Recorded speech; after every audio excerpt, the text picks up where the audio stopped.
I knew when I said goodbye to him that it wasn't goodbye forever and I'd see him again. And when I see him again, he won't be in pain anymore. And he won't be weak.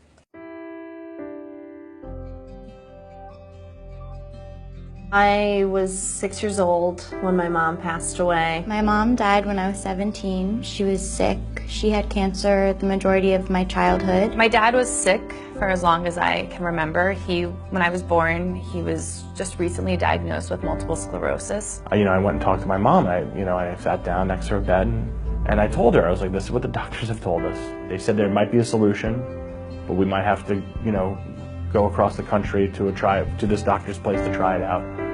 And she just looked at me and she's like, no more. I can't. My father, who was young and didn't smoke, came down with pancreatic cancer, and within less than 6 months he had passed away. My father died first. He had arteriosclerotic heart disease, so he had a massive heart attack. And then my mother, she died about 5 months later, and she just had like a sudden cardiac arrest. And I was on the phone with her when it happened, but I didn't know that she had died. We always had this thing in our family, when you love you more. I believe it was me to him with love ya, and then on my way out the door I heard love you more, and that was the last thing he ever said to me. And he was throwing up due to the chemotherapy. I was young and I walked past it and I recoiled and said gross and ran away. Ever since then, that's just replayed in my head since childhood. There was so many unknowns happening. Like, I felt that it was my fault, then I realized it wasn't my fault. I remember walking out of the funeral home, holding the casket, and I grabbed my middle brother and I hugged him. I said, I promise you, everything's gonna be okay. I'm gonna make sure of it. Everything's gonna be fine. And I hope I did the right thing. I'm hoping that I was able to do what at least half my mother was able to do for me. It was Mother's Day, and everyone was like crocheting these things for their mom, and I was the only kid in class that didn't. And so then I just did it for my grandma, which sounds weird, yeah. So yeah, that's when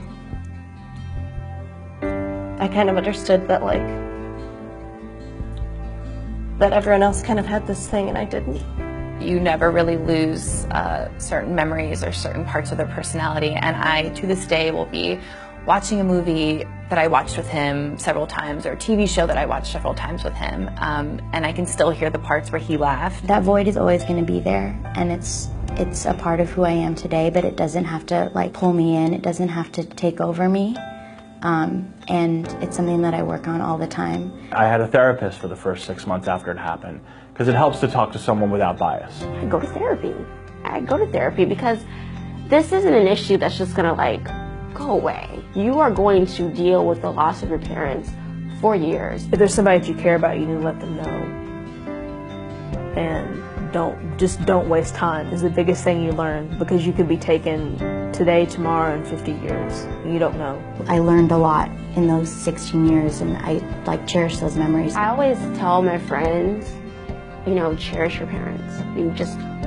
You never know when they're gonna go. Cherish the time you had with them and share that with people, because everyone's in it together and we all are going through the same thing. We are in a struggle together, and together we are stronger.